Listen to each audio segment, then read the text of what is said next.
약 때문에 고민이 많다는 83세 정기태 씨. 어느덧 점심시간입니다. 그에게 있어 가장 중요한 일과 바로 약을 챙겨 먹는 건데요. 벌써 25년째 약을 먹고 있다고요.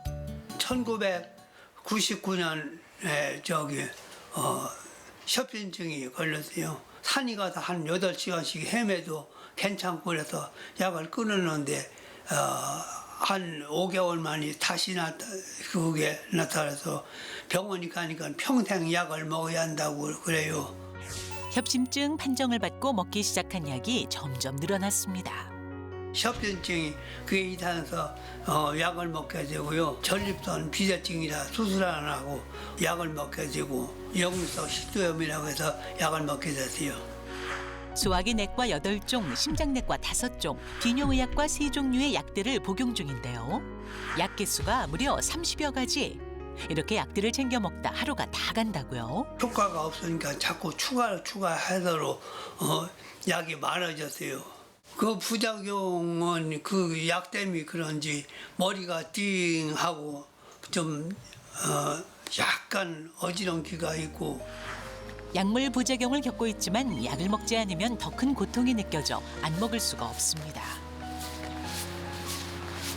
집에서 앉았으면 아픈 데만 생각나고 자꾸 그랬는데 이 운동을 하면 그런 것도 잊어버리고 괜찮아요. 처방을 받은 약만 30개가 넘는 정기태 씨. 궁금한 점이 참 많다고 하는데요. 약을 줄이면 안 된다고 자꾸 그래서 그냥 먹는 거예요. 줄일 수 있는지 또 같이 여러 군데 3군데 약을 먹기 때문에 좀 그것을 분리해서 좀 겹치는 게 있나 없나 좀 확인해 줬으면 좋겠습니다. 네, 하루에 30여 개의 약을 복용 중이신 사례자의 이야기를 들어봤습니다. 다 모아보면 이 정도 한 움큼 이상 될 것 같은데 이게 드시면 배부를 것 같기도 해요. 정확히 어떤 약들을 드시고 계신지 교수님께서 짚어주시죠. 예, 좀 전에 제가 그 처방전을 쭉 봤었는데요.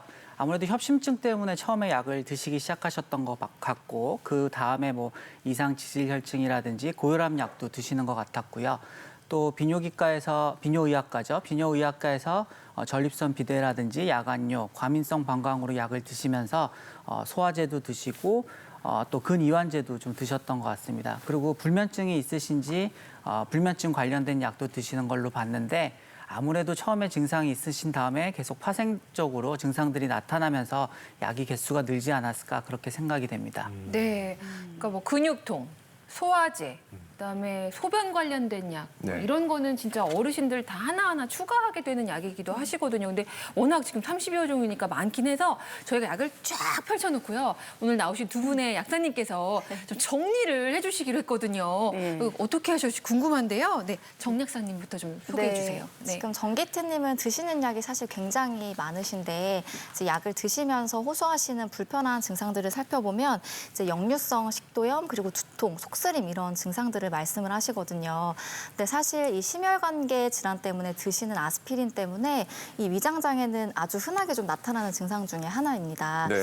그리고 또 이제 혈압약 그리고 전립선 비대증 약을 오랫동안 드시게 되면요. 하부식도 괄약근이라고 해서 이제 위와 그 식도를 조이는 근육의 힘이 좀 약해지게 됩니다. 그래서 그렇게 되면 이제 위산이 좀 역류를 할 수가 있어요. 그래서 이 위장장애 약을 여러 개 드심에도 불구하고 이 역류성 식도염이 개선되지 않는 것으로 보입니다. 네, 그래서 어쨌든 이렇게 해서 소화기 내과에서 또 위산 분비 억제제를 처방받아서 드시고 계신데 이 약이 효과는 좋지만 또 오랫동안 드시게 되면 우리 몸에서 비타민 B12의 흡수를 좀 저하를 시키거든요. 근데 그렇게 되면 또 악성 빈혈이 와서 어지러우실 수가 있어요. 아이고야. 때문에 좀 이런 증상이 나타나실 수 있는 것도 좀 알아두시면 좋을 것 같습니다. 네, 그러니까 협심증 약이 식도염을 유발하고 식도염 약이 어지럼증을 유발하고 계속 막다 보니까 이게 연쇄 처방이 되는 거군요. 네. 거기에 이제 하나 더 짚어야 될 점은 밤에 야간요를 좀 방지하기 위해서 이렇게 혀 밑에 녹여서 드시는 약을 하나 추가로 복용하고 계신데 네. 이 약을 복용 중일 때는요. 저녁에 수분 섭취를 제한해 주시는 게 굉장히 중요합니다. 왜 그러냐면 수분 섭취를 제한하지 않은 경우에는 이 약은 소변이 빠져나가는 걸 좀 막아주게 되거든요. 그렇게 되면 물이 너무 많이 들어온 상태에서 혈중의 나트륨이 농도가 떨어지게 되면서 어지럼증이 조금 더 악화될 수 있어요. 그래서 약을 뭔가 처방받아가지고 드실 때 수분 섭취를 제한해야 된다라는 이런 설명을 들으셨을 때는 그대로 지켜주셔야 됩니다. 아유, 네. 근데 어르신들은 갈증 나셔서 꼭 머리맡에 자릿기 두시고 물 드셔야 되잖아요. 그렇죠. 그러니까요. 그러니까. 그래서 참 어려운 것 같습니다. 네. 중복 처방, 연쇄 처방이 이렇게 저는 악순환의 고리가 이어지는지 몰랐는데 그렇다고 협심증 약 끊을 수가 없잖아요. 안 그것만 되죠. 끊으면 아까 네. 쫙 이 고리가 다 없어지는데 이건 드셔야 할 것 같고요. 드셔야죠. 정리를 어떻게 해야 하나요? 그러니까 이제 사례자님 네. 같은 경우는 사실은 협심증이라든지 이런 만성 질환 때문에 꼭 드셔야 되는 약을 드시고 계신 거기 때문에 약의 가지수를 대폭 줄이기는 어렵습니다. 대부분의 약은 그냥 그대로 가셔야 되는데 다만 이제 혈압약 같은 경우는 혈압약 성분 2가지를 드시고 계신데 이 2가지가 함께 알약 하나에 들어있는 복합제도 있어요. 그러니까 그렇게 되면은 최소한 우리가 알약의 가지수를 셀 때 알약으로 세지 성분 개수로 세지는 않거든요. 그러니까 2알 드실 걸 한 알로 줄여서 드시면 좀 부담이 덜하긴 하겠죠. 그런 부분이 있을 거고 또 한 가지 약간 우려가 되는 부분이 소화기내과 쪽에서 이제 소화가 잘 안 되고 위산이 자꾸 역류하니까 근육 이완제가 함께 처방에 들어 있어요. 그런데 네. 이제 이 약을 증상에 따라서 적절하게 사용하시면 도움이 되는데 약을 너무 증상이 잘 안 잡힌다고 해서 계속해서 중복하거나 과잉으로 쓰시게 되면 이 근육 이완제니까 사람이 조금 어지럽고 늘어지고. 피곤하고 네. 늘어지고 할 수 있어요. 그래서 이제 그런 부분에 있어서도 좀 주치의하고 다시 상의하셔가지고 네. 조절을 해보실 수가 있을 거고 전체적으로 제일 중요한 거는 아까 운동하셨잖아요. 이렇게 좀 운동도 하시고 식사 습관도 조정하셔가지고 전체적인 증상이 개선이 되셔야 약의 가지수를 더 줄일 수 있겠습니다. 네. 그러니까 많은 분들이 약을 드시고 계시기 때문에 이 방송 보시면서 나도 내가 먹는 약 한번 싹 점검 받아보고 싶다 느끼시는 네. 분들 계실 거예요. 네. 이 약부터 체크 한번 해보시죠. 네, 그래서 저도 아까 약봉투 가지고 왔잖아요. 네. 방송 보시는 분들 처방전이랑 약봉투 가지고 오셔서 지금 이 4가지에 해당되는 약이 내 약봉투에도 있는지 꼭 좀 보셨으면 좋겠거든요. 자, 첫 번째 보겠습니다. 자, 혹시 이 약 먹고 있다면 체크해 보세요. 네. 전 국민이 사랑하는 비스테로이드성 소염 진통제인데요. 소염 진통제 어르신들 많이 처방 받으시거든요. 네, 비스테로이드성 이제 소염 진통제는 뭐 대부분의 진통제가 여기에 해당이 된다고 할 수가 있는데요. 뭐 이부프로펜이라든지 뭐 아스프린 또 뭐 나프록센이나 디크로페낙처럼 근육통이나 이런 것 때도 쓰는 약들이 많이 포함이 되어 있습니다. 아무래도 이런 약들은 기본적으로 위장 출혈을 좀 일으킬 가능성이 있고 또 위궤양의 가능성도 좀 높이기 때문에 되도록이면 장기로 복용하는 건 피하시는 게 필요하고요. 만약에 약을 드시는데 자꾸 속 쓰리는 증상이 나타난다거나 하면 이런 경우에는 약을 처방받으신 의사랑 상의를 한번 해보시는 게 필요할 것 같습니다. 이게 먹어보니까 네. 속이 쓰리긴 하더라고요. 소염 진통제가. 맞습니다. 사실 이제 검진 많이 하시잖아요. 네. 근데 검진하면 위험 소견 안 나오시는 분들 사실 거의 없을 정도로 우리나라는 이 위험의 발병률이 굉장히 높은데요. 이 위험을 일으키는 대표적인 원인 중에 하나가 바로 이 엔세이드 계열의 약물입니다. 사실 뭐 어디 뭐 손목이 아프다, 허리가 아프다, 무릎이 아프다고 해서 이제 정형외과나 뭐 마취통증의학과에서 이제 엔세이드 계열의 약물을 많이 처방을 받으시는데요. 단기적으로 드시는 경우에는 거의 대부분 문제가 없는데 장기적으로 복용을 좀 하시게 되면 거의 필연적으로 좀 위장 장애를 동반을 하시게 됩니다. 그렇게 되면 또 소화기내과에서 위험 치료를 받으시면서 약 처방이 늘어나는 거거든요. 근데 이거는 사실 정말 흔하게 볼 수 있는 아주 흔한 케이스기는 합니다. 네, 그렇습니다. 자, 혹시 이 약 드시고 계시다면 반드시 체크해 주시기 바랍니다. 두 번째는 이거예요. 모든 처방약의 감초, 위산 억제제인데 맞아. 우리 박주아 아나운서 가지고 나온 이 약봉투에도 다 위산 억제제가 있더라고요. 아니 그러니까 네. 제가 이제 이 3가지 뭐 이비인후과랑 안과랑 이제 그 재활의학과 약에 네. 다 이제 뭐 위산 보호, 그러니까 위산 억제제도 있고 어떤 네. 것도 위 점막 보호제라고 적혀가지고 다른 약인 줄 알았어요. 저게 혹시 약방의 감초 같은 것 같아요. 예. 옛날로 치면. 아무튼 위 보호해준다고 하니까 그냥 먹긴 먹었는데. 이거 모르고 다 드시면 위산이 완전 억제되겠어요. 어떻게 하면 좋아요? 안 나와요. 근데 이제 그렇게 위산을 너무 오랫동안 눌러놓는 건 좋지 않거든요. 근데 이제 왜 이런 문제가 생기느냐? 우리나라 국민들이 병원, 약국을 갈 때마다 제일 먼저 겁을 내시는 게 뭐냐면 이 약 먹으면 속 쓰리냐. 네. 그러니까 정형외과를 가셔도 위산 억제제를 처방받으시게 되고 또 치과 가셔가지고 항생제, 소염진통제 처방받을 때도 또 위산 억제제를 처방받으시게 되고 이게 자꾸 겹치게 되는 거야. 그런데 위산을 지나치게 억제하는 약을 오랫동안 복용하시게 되면 그것 때문에 영양소 흡수에 문제가 생길 수도 있고요. 또 한 가지는 세균이라든지 어떤 바이러스 감염 위험도 증가할 수 있습니다. 그리고 이제 영양소 중에서 칼슘 같은 게 제대로 흡수가 안 되면은 골다공증 위험 같은 것도 증가할 수가 있겠죠. 네. 그래서 우리가 사실 여기저기 병원을 많이 다니는 거는 피하시는 게 제일 좋고요. 또 한 가지는 혹시라도 병원을 여러 곳을 가시게 되는 그런 경우에는 내가 이미 다른 병원에서 뭔가 어떤 다른 이유로 처방받은 약이 있다라는 걸 말씀하시거나 약봉투 아예 가져가셔서 보여주시면 제일 좋습니다. 네. 그러니까 저는 하나는 위산 분비 억제라고 적혀 있고 하나는 위점막 보호제라고 하길래 네. 다른 약이구나 이렇게 생각을 했었는데요. 같은 맥락이죠. 예, 약간 뭐 이렇게 비슷비슷한 계열인 거죠, 약사님. 예, 그러면은 이런 건 제가 약국에 가서 이제 또는 의사한테 꼭 얘기하고 혹시 조절해야지 제 맘대로 뭐 방송 보고 겹치는 약이나고 빼시면 절대 안 된다는 거죠. 또 그래도 안 되죠. 왜냐하면 위점막 보호제 같은 경우에도 네. 실제로 위점막만을 보호해주는 그런 약도 있지만 경우에 따라서는 위산을 줄여가지고 이제 점막을 보호해주는 그런 약도 있어요. 그래서 잘 모를 때 우리나라에서 대부분의 경우에 뭘 생각하시냐면 약의 용도를 생각하시거든요. 두통약은 두통에만 효과가 있을 거야. 뭐 치통약은 치통에만 효과가 있을 거야. 그래서 두 개를 다른 약으로 생각하시는 경우도 되게 많은데 사실은 같은 약이 사용이 되는 경우가 더 많습니다. 그래서 의사 약사 같은 경우에 약의 성분을 생각을 하고 중복되는 걸 걱정하는데 네. 일반적으로 약의 소비자인 국민은 약의 용도에 따라서 구분을 하다 보니까 자칫 잘못하면 중복이 되는 경우가 생기거든요. 조심하셔야 돼요. 네, 그러니까 감사해요. 저 네. 궁금한 게 생겼어요. 네. 머리도 아프고 뭐 어깨도 아프고 손목도 아프고 아픈데 그러면 두통약 따로 먹고 여기 약 따로 먹고 뭐 무릎약 따로 먹고 이러면 안 된다는 거죠, 지금. 맞아요. 네. 근데 그걸 제일 많이 혼동하세요. 전 세 군데 아프면 약을 세 개를 먹었거든요. 저도 그런 줄 알았어요, 겹칠 수가 여태까지. 저도 허리 때문에 스테로이드 네. 약을 받았는데 알레르기 때문에 스테로이드 스테로이드 약이 약도 나오는데 받고. 같은 약이더라고요. 그래서 이런 건 겹치는 건 꼭 정말 의사 선생님께 보고를 드려야 합니다. 네. 두 개 알아봤어요. 정말 중요한 거 두 가지 짚어봤고 세 번째도 이거 굉장히 중요해요.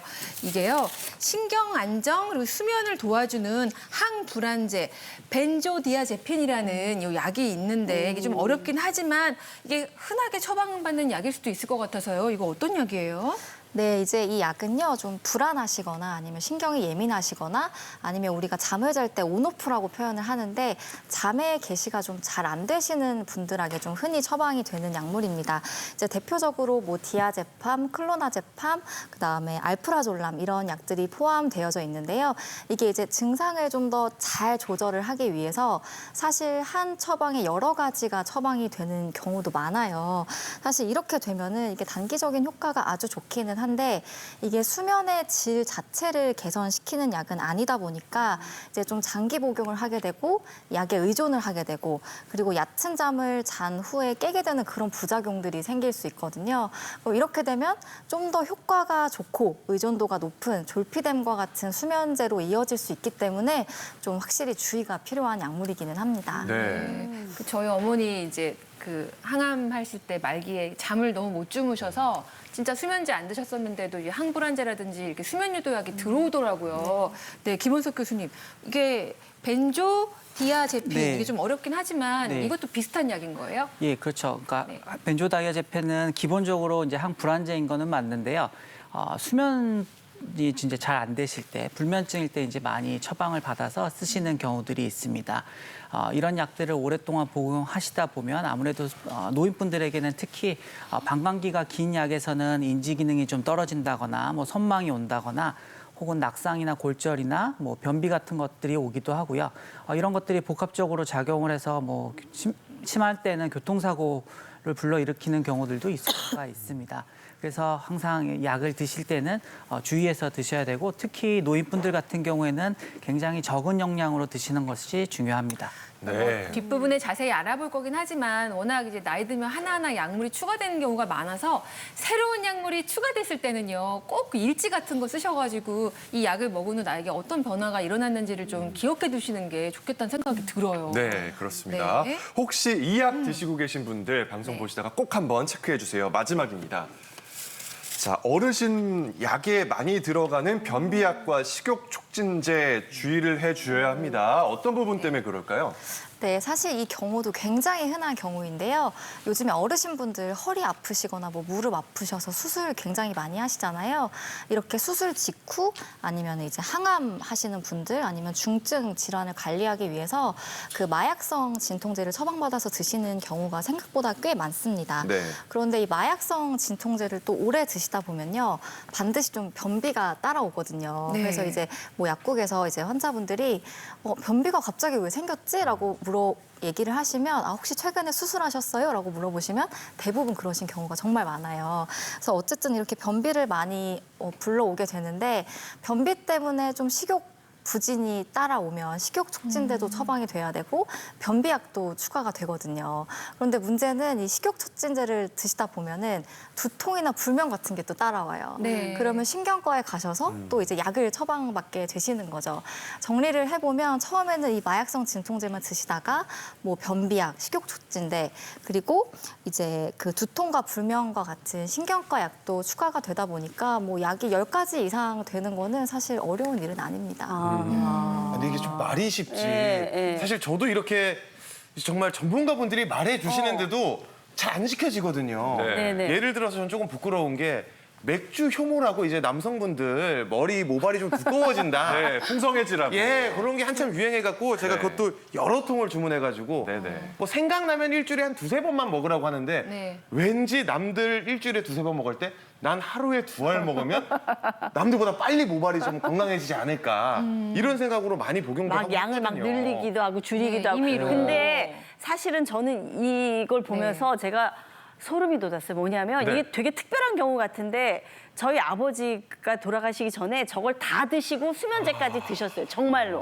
이거 맞아요. 굉장히 흔한. 왜냐하면 아프시니까 소염진통제 드시죠. 네. 그 양 드시니까 위산억제제 드시죠. 그죠. 또 불안하고 그러니까 항불안제 드시죠. 항우증 변비가 오신다고 변비약 드시죠. 입맛 없다고 식욕촉진제 드시죠. 아유 잠이 안 온다 그래서 수면제 수면제까지. 드시죠. 그러니까 저희 어머니가 저걸 보시고 당신 이렇게 약 많이 먹으면 안 돼. 그래서 저희 어머니가 적당하게 오늘은 이거 먹지 마 빼고 아, 어머니께서. 어머님께서. 오늘 잠 안 오면 이거 먹. 우리 어머니가 약국처럼 갖고 계시다가 네. 네. 약을 이렇게 주셨는데 그렇게 하면 안 되는 거죠. 현재 결론이 지금 그쪽으로. 예. 알고 계신 거예요. 전문가 찾아가야죠. 하면 안 되는 거죠. 약에 따라서는 예. 애초에 처방이 나올 때 그렇게 필요에 따라서 어떤 날은 드셔도 되고 어떤 날은 안 드셔도 되고 이제 이런 식으로 네. 거기에 설명이 나와 있는 약의 경우에는 그렇게 하셔도 되는데 예를 들면 아까 이제 협심증 때문에 어떤 뭐 심장 쪽에 보호해주는 그런 약을 드시고 계시는 분이 그런 식으로 하루는 드시고 하루는 드시지 않으면 이건 어떤 경우는 약을 매일 안 드시는 것보다 더 위험할 수도 있어요. 왜냐면 상황이 불안정해지니까. 네. 네, 그 보면은 확실히 이제 그 노인에게 있어서 약물의 예. 반응이 젊은 사람들하고는 좀 다르다는 생각도 들기도 하고 분명히 이 부분은 좀 특별하게 좀 이렇게 우리가 배워야 되지 않을까 생각이 들던데요. 김 교수님은 그런 사례 많이 보시죠. 그러니까 이런 경우 어떻게 해야 될까요? 네, 뭐 노인분들은 약을 똑같이 드시고 계시더라도 아무래도 반응이 좀 다를 수도 있고 또 네. 개인마다 좀 차이가 있을 수도 있는데요. 기본적으로는 만약에 내가 평상시에 드시던 약이나 아니면 새로 처방받으신 약을 드셨는데 새로운 증상이 나타났다. 그러시면 그냥 약물 부작용으로 일단은 의심을 해보시는 것이 좋습니다.